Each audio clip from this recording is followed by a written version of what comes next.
Well. No, you got to judge him for that. Listen, it's not that I'm disagreeing with you, but then there's also some things for certain people are unforgivable.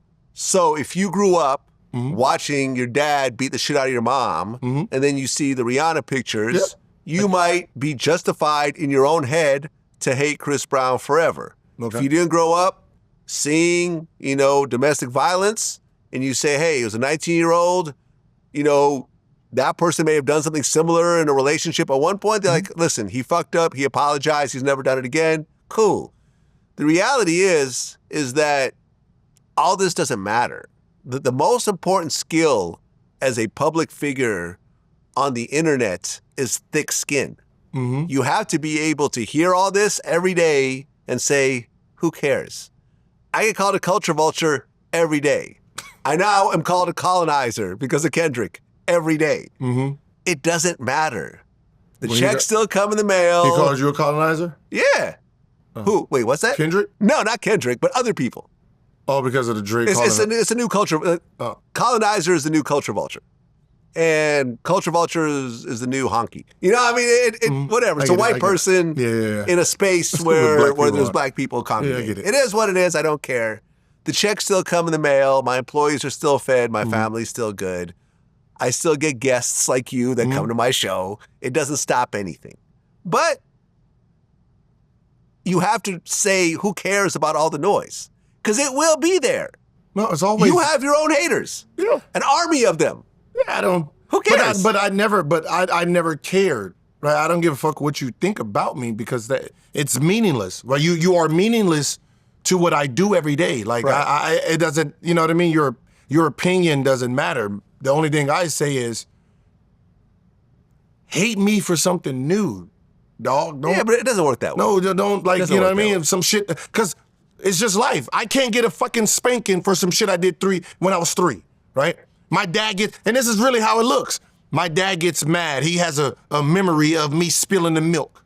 Now he want to whoop me 20 years later for the milk I spilled when I was fucking 3. I get it. That doesn't happen, right? So why are you bringing up something I did 20 years ago to be mad at me today? Right, but these aren't people that you actually know. This is just social media chatter. But when you put it in terms that they can actually visualize and see it. 20 years ago, someone did something. Yeah. Right? You whooped them in. Pow, pow, pow, pow, pow, pow, pow. Yeah. Okay, 20 years pass. And he does something and makes you think about what he did 20 years before. You can't spank him anymore. No, I get it. I get it. Move the fuck on. Chris Brown wasn't allowed to play in the NBA celebrity game because of the Rihanna thing. So, okay, does that really affect his life? No, but you can't play in one celebrity game. Doesn't matter. There's not one. It's every year. Right, but how many years? Okay, but how many years? Show me how his life has changed because that game isn't accessible to him. It's not about the game. It's not what I'm saying is.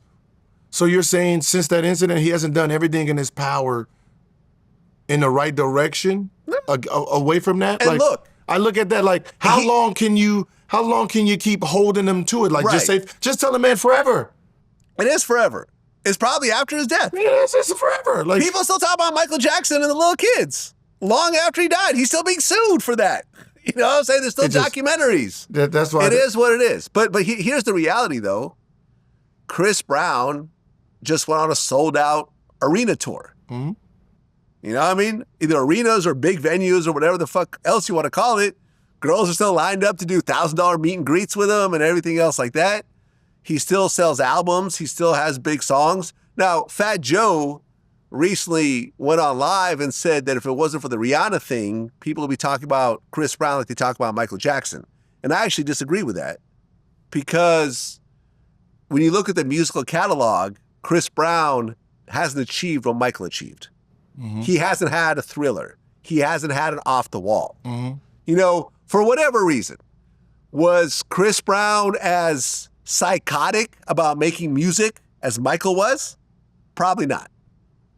You know what I'm saying? Like, Michael seemed like he put everything, his whole life, into these albums, into his dancing, everything else like that. Chris Brown seemed like, hey, I'm young, I'm a multimillionaire, I'm I got babies, I got girlfriends, you know, I'm hanging out with Bloods, like I'm a Pyru Blood, you know, I mean, me and Whack 100 talked about that. Like, he's got a lot of distractions that prevented him from being the greatest entertainer of all time. Even with the Rihanna thing, I mean, look, R. Kelly had his biggest songs after the underage peeing video, right? You could do it.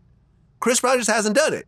But people will like to say, oh, it's because of the Rihanna thing. No, it's just he hasn't created the products. It's excuses. It's like it's excuses you make to make yourself feel better about, you know, like putting a number one or putting a number two. That, like, you need to separate sometimes the human and the talent.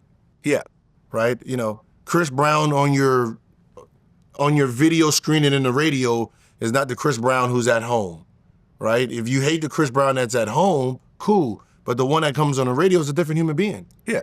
Right? You got to learn how to separate the entities. And I don't think people are very good at that. You know, I really don't.